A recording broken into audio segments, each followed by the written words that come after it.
Bismillahirrahmanirrahim. Assalamualaikum warahmatullahi wabarakatuh. Perkenalkan, kami dari perusahaan kelompok PKP dari CV Marinjaya, di mana teman kelompok saya ada 3 orang yang sebenarnya satunya sudah melaksanakan praktek sesuai dengan PA atau pembimbingnya, dan berikutnya saya akan menjelaskan sesuai dengan teman kelompok saya bersama Andi Rustam Rusli dan saya sendiri adalah Muhammad Yasin. Judul untuk praktek kerja profesi saya yaitu manajemen produksi ikan kerapu Echinopterus sp pada perusahaan CV Marinjaya, dan teman saya memiliki judul manajemen stok bahan baku dan kerapu. Oke. Untuk penjelasan pertama mengenai stok bahan baku dan pasok ikan itu akan dijelaskan oleh saudara Andi Rustam mengenai stok bahan baku yang mulai masuk dari perusahaan hingga dengan proses produksi. Saya persilahkan. Ikan yang dari nelayan lari ke pengepul lari ke CV Marinjaya, dan CV Marinjaya mengolah ikan terus diekspor ke Hongkong. Oke, untuk proses stok atau pengadaan ikan tersebut yang dijelaskan oleh teman saya, alur jelasnya itu dari nelayan masuk ke CV Marinjaya, dan kemudian ketika masuk ke dalam perusahaan, ikan akan ditempatkan ke dalam sebuah kolam penampungan di mana itu pusat sterilisasi ikan menggunakan air tawar. Nah, di sini gunanya itu untuk menghilangkan efek jamur dari ikan tersebut, dan dilakukannya penyuntikan vitamin dari obat jamur dari ikan itu supaya jamur yang tumbuh dari tubuh ikan itu bisa hilang sebelum dikirim ke Hongkong. Terus saya masuk ke bagian produksi saya.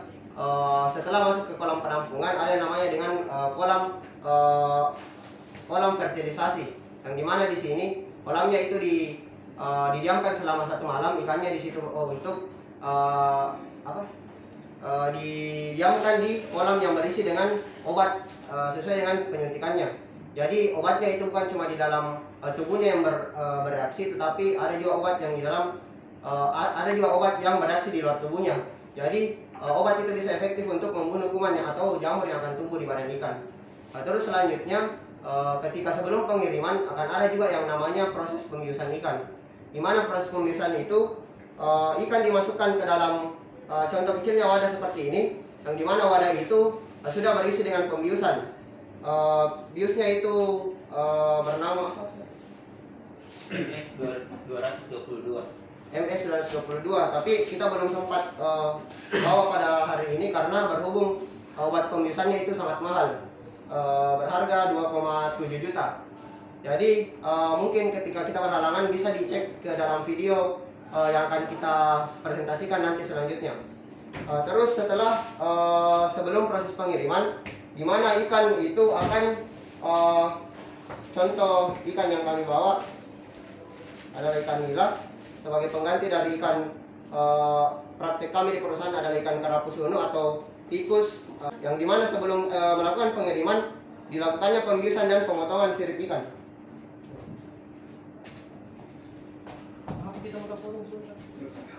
Oke, dimana pada saat pemberlakuan ini berguna untuk siripnya dipotong untuk agar ketika pada saat pengiriman ikan ini dalam plastik ketika memberontak tidak merobek plastik packingannya. Jadi dalam artian di sini untuk menjaga ketahanan oksigen yang ada di dalam plastik tersebut. Oke, selanjutnya ini ikan akan dimasukkan ke dalam box pengiriman, yang dimana boxnya akan diisi es batu atau air dingin.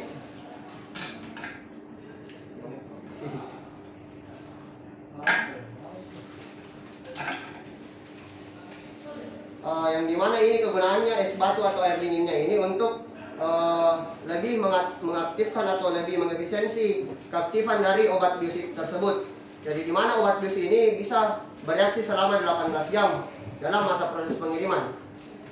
Terus ketika ikan ini dimasukkan ke dalam box packingan, itu harus didukung dengan daya dingin itu dengan menggunakan es batu.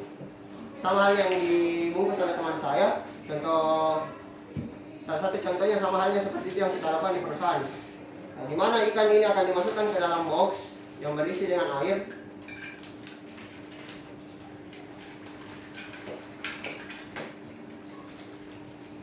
Oke, dan kemudian selanjutnya akan diisi dengan ikan.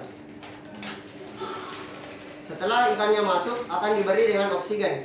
Tetapi berhubung tabung oksigen tidak ada yang kita miliki, maka kita simpel saja untuk mengikat plastiknya ke dalam full box.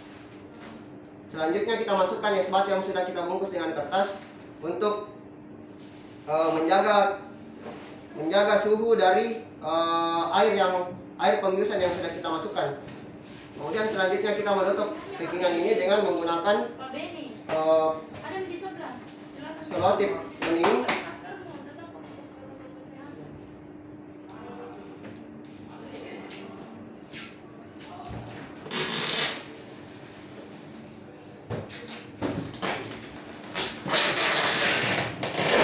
Sama halnya caranya ini sesuai dengan yang saya lakukan.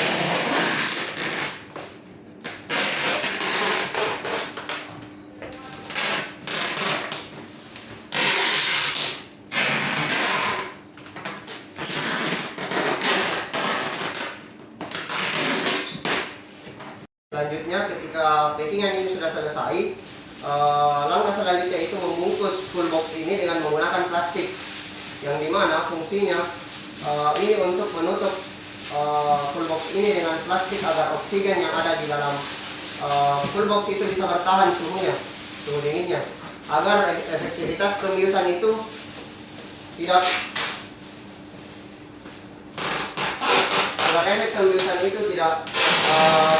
berjalan dengan cepat sesuai dengan waktu yang diperhitungkan 18 jam.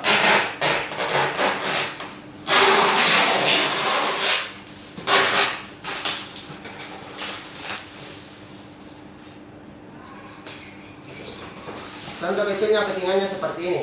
Maka ketika packingan seperti ini sudah selesai di isolasi dengan isolasi bening, maka packingan ini sudah selesai dan siap untuk dikirimkan menggunakan kargo. Tujuan dari pengiriman ini sama halnya yang disebutkan dari teman saya tadi adalah ke negara Hong Kong. Dan pusat pengiriman dari perusahaan kami itu hanya satu negara, tetap di Hong Kong, dan harga penjualannya itu mulai dari perhitungan kilogramnya 0,3 sampai dengan 0,4. Ikan kerapu yang paling termurah itu seharga 250 diambil dari nelayan, dan penjualannya bisa mencapai 700.000. Iya, seperti itu. Dan untuk harga 0,5 sampai 1 kg itu untuk jenis kerapu tikus, harga diambil dari nelayan itu bisa berkisar 3,5 sampai 400, dan dijual bisa mencapai 1,2 juta ketika hari raya Imlek.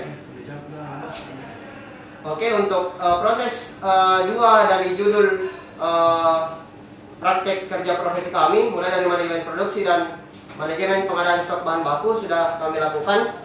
Semoga praktek ini kita bisa menjadi bahan evaluasi ketika masih ada yang kurang, dan semoga video pelaksanaan praktek kerja kami bisa didukung dengan video presentasi atau video penjelasan mengenai praktek kerja kami di lapangan.